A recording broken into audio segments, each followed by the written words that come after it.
ओम शांति। 22 जनवरी की बाबा की मुरली।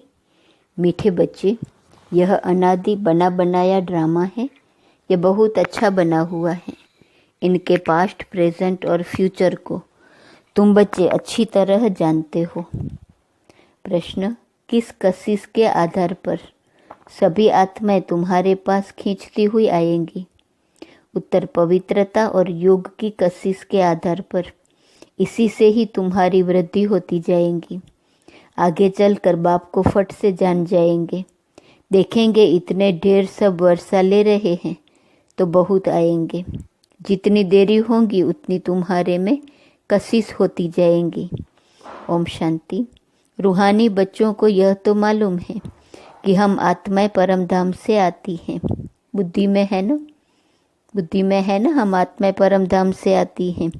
जब सभी आत्माएं आकर के पूरी होती हैं, बाकी थोड़े रहते हैं, तब बाप आते हैं। अभी तक भी वृद्धि होती रहती है ना, यह भी जानते हो। बाप को कोई भी जानते नहीं है तो फिर रचयिता के आदि मध्य अंत को कैसे जानेंगे?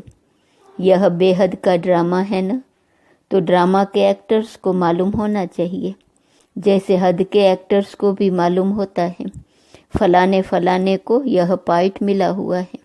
जो चीज़ पास्ट हो जाती है उनका ही फिर ड्रामा बनाते हैं।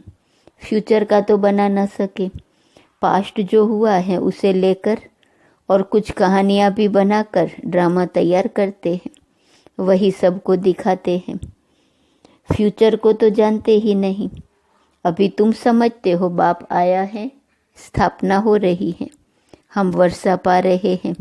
जो आते रहते हैं उनको हम रास्ता बताते हैं देवी देवता पद पाने। यह देवताएं इतना ऊंच कैसे बने, यह भी किसको पता नहीं है। वास्तव में आदि सनातन तो देवी देवता धर्म ही है। अपने धर्म को भूल जाते हैं तो कह देते हैं हमारे लिए तो सब धर्म एक ही है। अब तुम बच्चे जानते हो बाबा हमको पढ़ा रहे हैं। बाप के डायरेक्शन से ही चित्र आदि बनाए जाते हैं। बाबा दिव्य दृष्टि से चित्र बनवाते थे, कोई तो फिर अपनी बुद्धि से भी बनाते हैं। बच्चों को यह भी समझाया है, यह जरूर लिखो, पार्टधारी एक्टर्स तो हैं, परंतु क्रिएटर, डायरेक्टर आदि को कोई नहीं जानते। बाप अब नए धर्म की स्थापना कर रहे हैं। पुराने से नई दुनिया बननी है, यह भी बुद्धि में रहना चाहिए। पुरानी दुनिया में ही बाप आकर के तुमको ब्राह्मण बनाते हैं। ब्राह्मण ही फिर देवता बनेंगे। युक्ति देखो कैसी अच्छी है। बल यह है अनादि बना बनाया ड्रामा, परंतु बना बहुत अच्छा है। बाप कहते हैं तुमको गुह्य गुह्य बातें नित्य सुनाता रहता हूँ। जब विनाश शुरू होगा तो तुम बच्चों को पास्ट की सारी हिस्ट्री मालूम होंगी। फिर सतयुग में जाएंगे तो पास्ट की हिस्ट्री कुछ भी याद नहीं रहेंगी। प्रैक्टिकल एक्ट करते रहते हो, पास्ट का किसको सुनाएंगे? यह लक्ष्मी नारायण पास्ट को बिल्कुल जानते नहीं। तुम्हारी बुद्धि में तो पास्ट, प्रेजेंट, फ्यूचर सब है। कैसे विनाश होगा, कैसे राजाई होंगी, कैसे महल बनेंगे तो जरूर ना। स्वर्ग की सीनरियाँ ही अलग हैं। जैसे जैसे पार्ट बजाते रहेंगे मालूम पड़ता जाएगा। इसको कहा जाता है खूने नाहक खेल। नाहक नुकसान होता रहता है ना। अर्थक्वेक होती है, कितना नुकसान होता है। बॉम्ब्स फेंकते हैं, यह नाहक है ना। कोई कुछ करता थोड़े ही है। विशाल बुद्धि है, वह समझते हैं विनाश बरोबर हुआ था, जरूर मारामारी हुई थी। ऐसा खेल भी बनाते हैं, यह तो समझ भी सकते हैं। कोई समय किसकी बुद्धि में टच होता है। तुम भी प्रैक्टिकल में हो। तुम उस राजधानी के मालिक भी बनते हो। तुम जानते हो अभी उस दुनिया में चलना जरूर है। ब्राह्मण जो बनते हैं ब्रह्मा द्वारा या ब्रह्मा कुमार कुमारियों द्वारा नॉलेज लेते हैं तो वहाँ आ जाते हैं। रहते तो अपने गृहस्थ व्यवहार में हैं। बहुतों को तो जान भी ना सको। सेंटर्स पर कितने आते हैं, इतने सब याद थोड़े कर सकते हैं। कितने ब्राह्मण हैं, वृद्धि होते होते अनगिनत हो जाएंगे। एक्यूरेट हिसाब निकाल नहीं सकेंगे। राजा को मालूम थोड़ा ही पड़ता है एक्यूरेट हमारी प्रजा कितनी है, बल आदमशुमारी आदि निकालते हैं, फिर भी फर्क पड़ जाता है। अब तुम भी स्टूडेंट, यह भी स्टूडेंट है, सब भाइयों को याद करना है एक बाप को। छोटे बच्चों को भी सिखाया जाता है बाबा बाबा कहो। यह भी तुम जानते हो, आगे चलकर बाप को फट से जान जाएंगे। देखेंगे इतने सब वर्षा ले रहे हैं तो बहुत आएंगे, जितना देरी होंगी उतना तुम्हारे में कशिश होती जाएंगी। पवित्र बनने से कशिश होती है, जितना योग में रहेंगे उतना कशिश होंगी, औरों को भी खींचेंगे। बाप भी खींचते हैं ना, बहुत वृद्धि को पाते रहेंगे। उसके लिए युक्तियां भी रची जा रही हैं। गीता का भगवान कौन? श्री कृष्ण को याद करना तो बहुत सहज है, वह तो साकार रूप है ना। निराकार बाप कहते हैं मामेकम याद करो, इस बात पर ही सारा मदार है। इसलिए बाबा ने कहा था इस बात पर सबसे लिखाते रहो। बड़ी बड़ी लिस्ट बनाएंगे तो मनुष्यों को पता पड़ेगा। तुम ब्राह्मण जब पक्के निश्चय बुद्धि होंगे, झाड़ वृद्धि को पाता रहेगा। माया के तूफान भी पिछाड़ी तक चलेंगे। विजय पाली, फिर न पुरुषार्थ रहेगा न माया रहेंगी। याद में ही बहुत करके हारते हैं। जितना तुम योग में मजबूत रहेंगे उतना हारेंगे नहीं। यह राजधानी स्थापन हो रही है। बच्चों को निश्चय है हमारी राजाई होंगी, फिर हम हीरे जवाहर कहाँ से लाएंगे, खानियाँ सब कहाँ से आएंगी। यह सब थे तो सही ना, इसमें मूंझने की तो बात ही नहीं। जो होना है सो प्रैक्टिकल में देखेंगे। स्वर्ग बनना तो जरूर है। जो अच्छी रीति पढ़ते हैं उन्हों को निश्चय रहेगा हम जाकर भविष्य में प्रिंस बनूंगा। हीरे जवाहरों के महल होंगे, यह निश्चय भी सर्विसेबल बच्चों को ही होगा। जो कम पद पाने वाले होंगे उनको तो कभी ऐसे ऐसे ख्याल आएंगे भी नहीं कि हम महल आदि कैसे बनाएंगे। जो बहुत सर्विस करेंगे वही महलों में जाएंगे ना। दास दासियां तो तैयार मिलेंगे। सर्विसेबल बच्चों को ही ऐसे ऐसे ख्यालात आएंगे। बच्चे भी समझते हैं कौन कौन अच्छी सर्विस करने वाले हैं। हम तो पढ़े हुए के आगे बरी डोएंगे। जैसे यह बाबा हैं, बाबा को ख्यालात रहती है ना। बूढ़ा और बालक समान हो गया, इसलिए इनकी एक्टिविटी भी बचपन मिसल होती है। बाबा की तो एक ही एक्ट है, बच्चों को पढ़ाना सिखलाना। विजय माला का दाना बनना है तो पुरुषार्थ भी बहुत चाहिए, बहुत मीठा बनना है। श्रीमत पर चलना पड़े तब ही ऊंच बनेंगे। यह तो समझ की बात है ना। बाप कहते हैं हम जो सुनाते हैं उस पर जज करो, आगे चल और भी तुमको साक्षात्कार होता रहेगा। नज़दीक आते रहेंगे तो याद आती रहेंगी। 5000 वर्ष हुए हैं अपनी राजधानी से लौटे हैं। 84 जन्मों का चक्र लगाकर आए हैं। जैसे वास्को डी गामा के लिए कहते हैं वर्ल्ड का चक्र लगाया, तुमने इस वर्ल्ड में 84 का चक्र लगाया है। वो वास्को डी गामा एक गया ना, यह भी एक है जो तुमको 84 जन्मों का राज समझाते हैं। डिनाइस्टी चलती है तो अपने अंदर देखना है हमारे में कोई दे अभिमान तो नहीं है, फंक तो नहीं हो जाते हैं, कहाँ बिगड़ते तो नहीं हैं। तुम योग बल में होंगे, शिव बाबा को याद करते रहेंगे तो तुमको कोई भी चमाट आदि मार नहीं सकेंगे। योग बल ही ढाल है, कोई कुछ कर भी नहीं सकेंगे। अगर कोई चोट खाते हैं तो जरूर दे अभिमान है।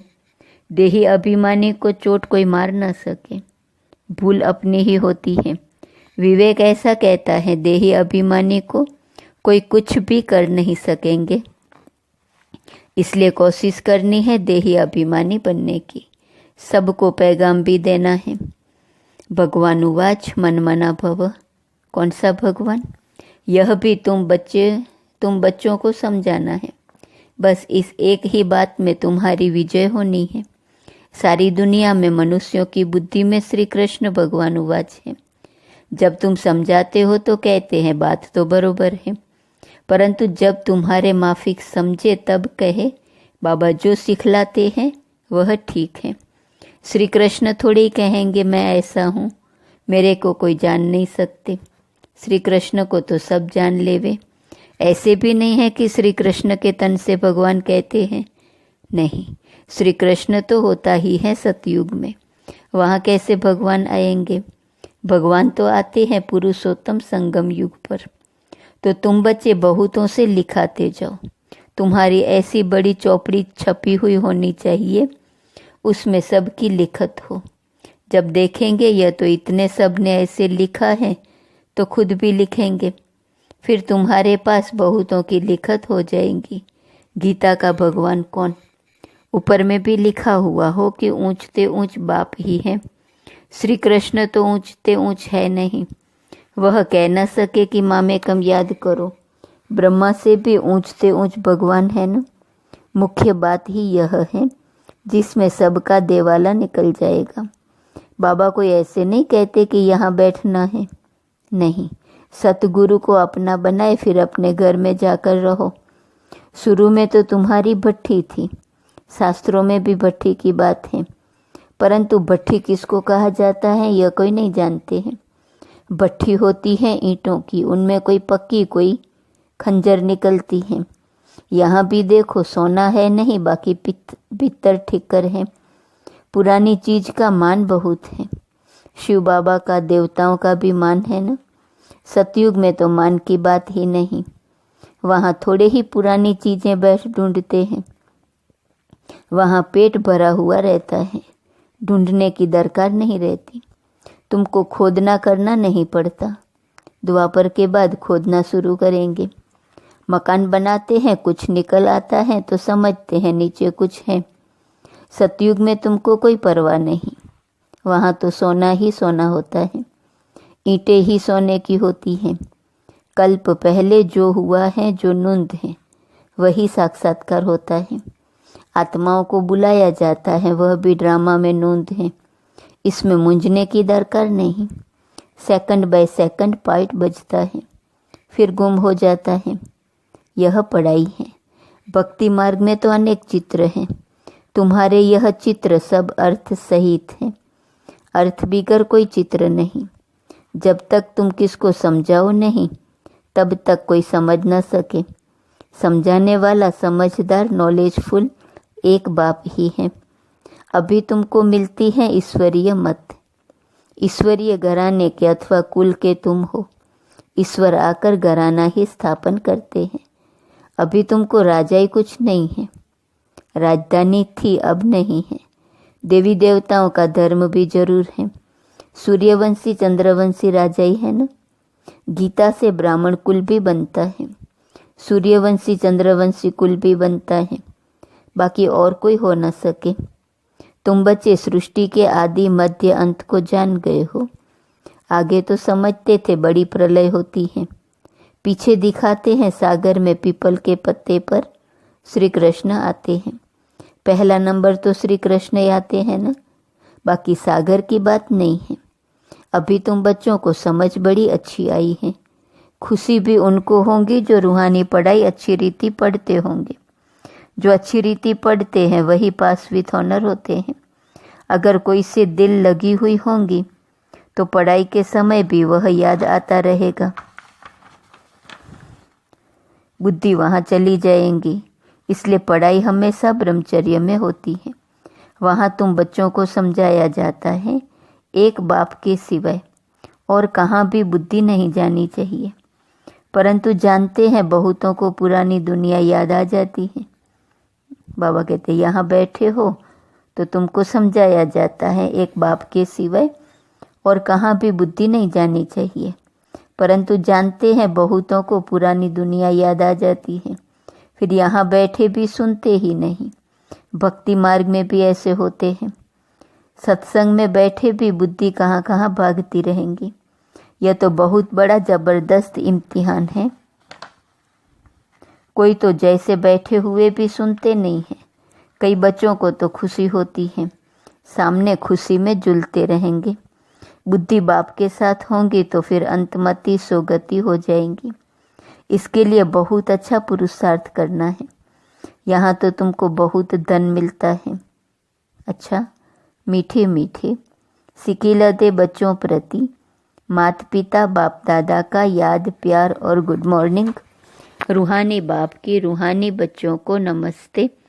रूहानी बच्चों की रूहानी बाप को नमस्ते नमस्ते नमस्ते। धारणा के लिए मुख्य सार। पहली पॉइंट, विजय माला का दाना बनने के लिए बहुत अच्छा पुरुषार्थ करना है, बहुत मीठा बनना है, श्रीमत पर चलना है। दूसरे पॉइंट, योग ही सेफ्टी के लिए ढाल है, इसलिए योग बल जमा करना है। देही अभिमानी बनने की पूरी कोशिश करनी है। वरदान, विशेष शब्द की स्मृति द्वारा संपूर्णता की मंजिल को प्राप्त करने वाले स्वपरिवर्तक भव। सदा यही स्मृति में रहे कि हम विशेष आत्मा हैं, विशेष कार्य के निमित्त हैं और विशेषता दिखाने वाले हैं।